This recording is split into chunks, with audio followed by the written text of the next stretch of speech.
আপনারা এখন দেখতে পারতেছেন আট্রসির মেইন ফটক, মেইন গেট। আর এই পাশে যদি ঘুরি, আট্রসির ওরস শেষ হয়েছে মাত্রই।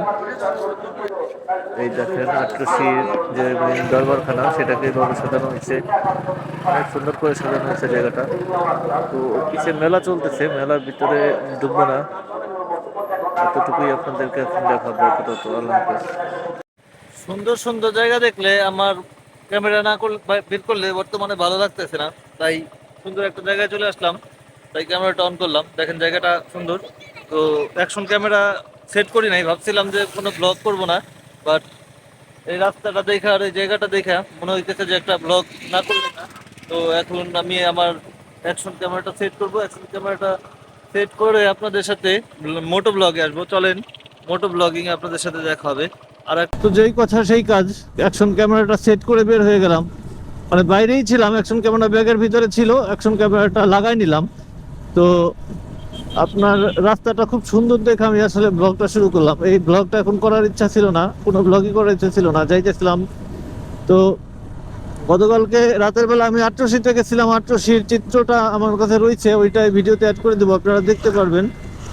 আর এখন যাইতেছি আট্রসি মূলত আট্রসিতে গেছিলাম না, গেছিলাম সদরপুরে। আট্রসি ওইখানে যেহেতু রোস্ট হয়েছে 2 দিন আগে, সো ওইখানে একটু ঘুরতেও গেছিলাম যে কি অবস্থা। ওইখানে মেলা চলতেছে, মেলার ভিতরে অবশ্য আমি ঢুকে নেই, সাইড থেকে চলে আসছি। তো তখন একটা ফুটেজও নিচ্ছিলাম। এনিওয়ে, তো এই রাস্তাটায় বেশ কিছু বাঘ রয়েছে। এনিওয়ে, বাঘগুলা আর বেশ ভয়ঙ্কর। যাই হোক, গতকালকে এক বড় ভাইয়ের সাথে, সরি এক ছোট ভাইয়ের সাথে কথা হইতেছিল। ওই ছোট ভাই 2 দিন আগে না, বেশ কয়েকদিন আগে ফরিদপুরে গেছিল একটা বাইক কেনার উদ্দেশ্যে। তো ছোট ভাইকে আমি একটা বাইক কিনে দিচ্ছিলাম পছন্দ করে। তো ওর কাছে আমি জিজ্ঞেস করলাম যে তোমার বাইকের কি অবস্থা দেখাও।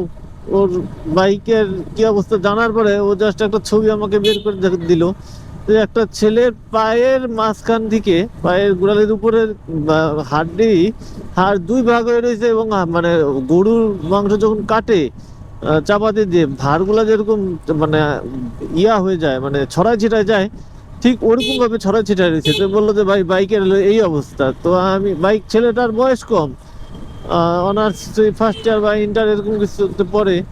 তো আমি মানে একটু ভয়ই পাইলাম যে ছেলেবেলে বাইক কিনে 1 মাসও চালাইতে পারে না, বাট এভাবে করে অ্যাক্সিডেন্ট করে বসে। তো যদিও ও অ্যাক্সিডেন্ট করে না, অ্যাক্সিডেন্ট যে করছে ওই ছেলেটা ছোট। তো ওই ছেলেটা নতুন বাইক চালানো শিখছে। তো বলতেছিল যে ভাই ওই বাইক চালানো শিখছে নতুন, আর 70-এ উঠাই দিচ্ছে, সামনে অটো টার্ন নিছে, ও আর কন্ট্রোল করতে পারে নাই, ও মাইরে দিছে। তো ওইটা দেখে আমার কাছে খারাপ লাগতেছিল। তো আমি মূলত ও ছোট বয়সের যারা বাইকার আছে এদেরকে বলবো যে ভাই তোমরা এত জোরে বাইক চালাও না, রাস্তা বুঝে বাইক চালাও। আর এত জোরে বাইক জোরে চালানোর কিছু না, বাইক জোরে চালানোর মধ্যে বীরত্বের কিছু নাই। যত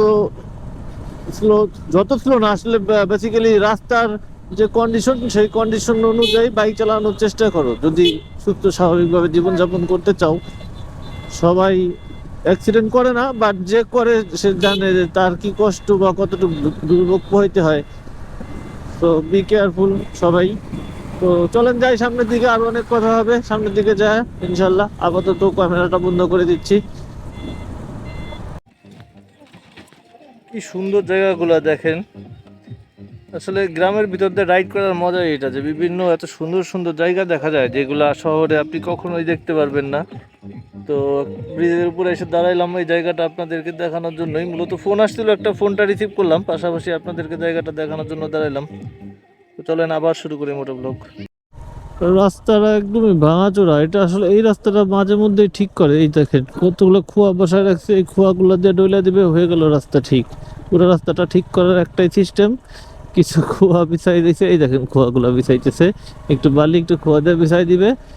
আর তারপরে একটা ওইটাকে কি জানি বলে, ওইটার নাম ভুলে গেলাম, যে ওটা যে ডলা দিয়ে দিবে, বাস রাস্তা ঠিক। তো এই হইতেছে রাস্তা ঠিকের অবস্থা। তো যারা ঠিকাদার আছেন তারা অনেক মহৎ ব্যক্তি, হয়তো বা এই জন্য করতেছে এভাবে। এত মহৎ ঠিকাদার সে মনে হয় টাকা নেবে না এই কাজটা করার জন্য, ফ্রি ফ্রি করে দিতেছে, যার কারণে এই রাস্তাটা এইভাবে ঠিক করতেছে। যাই হোক, রাস্তা ঠিক করা দেখা আজকের দিনটা সুন্দর হয়ে গেল, যে এত সুন্দর করে রাস্তা ঠিক করতেছে। আসলে মাতৃভাষা বাংলায় গালি দিলেও মানে এটার মনে হয় না কোনো মানে সমাধান হবে। তো গালি এজন্য দিতে পারি না। বাট যারা এই কাজগুলো করে তাদের তো এতটুকু অ্যাটলিস্ট ভাবা উচিত যে বালি আর খোয়া দিয়ে রাস্তার উপরে ঢালাই মানে কেমনে এটা রাস্তাটা ঠিক করে, এটা আমার মাথায় খেলে না। যাই হোক, তো এই ব্লগটা আর বড় করবো না। এই রাস্তা ঠিক করা দেখে আমার ব্লগ করার নেশাটাই কেটে গেছে, পিনিকটাই নষ্ট হয়ে গেল। তো যাই হোক, আজকের মতো এই পর্যন্ত। সবাইকে আসসালামু আলাইকুম। আমার চ্যানেলটাকে সবাই সাবস্ক্রাইব করে দিবেন, বেশি করে লাইক কমেন্ট শেয়ার করে দিবেন। আর এরকম ভাবে যখন রাস্তা ঠিক করা দেখবেন বা এই ধরনের কাজ যখন দেখবেন, আপনারা দু একটা শেয়ার করবেন, তাইলে হয়তোবা কারো চোখে পড়লেও পড়তে পারে, যদিও সবারই চোখ বন্ধ থাকে। আসসালামু আলাইকুম।